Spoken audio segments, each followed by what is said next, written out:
பல்வேறு கோரிக்கைகளை முன்வைத்து காங்கிரஸ் மூணார் அடிமாலி பிளாக் கமிட்டிகளின் தலைமையில் தேவிகுளம் தாலுகா சப்ளை அலுவலகம் முன்பாக மார்ச்சும் தர்ணாவும் நடைபெற்றது. டிசி தலைவர் சிபி மேத்யூ தர்ணாவை துவக்கி வைத்தார். கேபிசிசியின் அழைப்பு விடுத்ததின் பாகமாக தாலுகா சப்ளை அலுவலகத்துக்கு முன்பாக நடைபெற்ற எதிர்ப்பு போராட்டத்தின் பாகமாகத்தான் காங்கிரஸ் அடிமாலி மூணார் பிளாக் கமிட்டிகளின் தலைமையில் தேவிகுளம் தாலுகா சப்ளை அலுவலகம் முன்பாக எதிர்ப்பு போராட்டம் நடத்தப்பட்டது. போராட்டத்தின் பாகமாக தொண்டர்கள் எதிர்ப்பு ஊர்வலம் நடத்தினர். துணை மாவட்ட ஆட்சியாளர் பங்களாவிற்கு அருகிலிருந்து ஆரம்பித்த மார்ச் தாலுகா சப்ளைகோ அலுவலகம் முன்பாக நிறைவடைந்தது. டிசிசி தலைவர் சிபி மேத்யூ போராட்டத்தை துவக்கி வைத்தார்.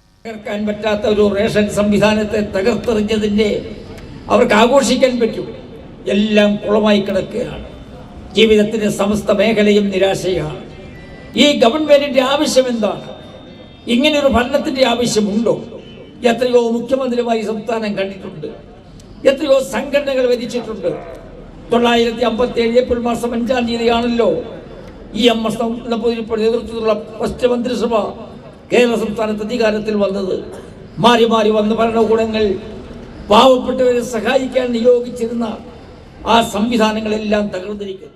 காங்கிரஸ் மூணார் பிளாக் தலைவர் விஜயகுமார் எதிர்ப்பு போராட்டத்திற்கு தலைமை வகித்தார். முன் MLA A K. Mani, G. Muniyandi, Salimkumar, T. Kumar, George Thomas, Jancy Isaac உட்பட உள்ளவர்கள் உரையாற்றினர். காங்கிரஸ், பிளாக் காங்கிரஸ், மண்டல காங்கிரஸ் பல்வேறு தலைவர்களும் இதில் பங்கெடுத்தனர்.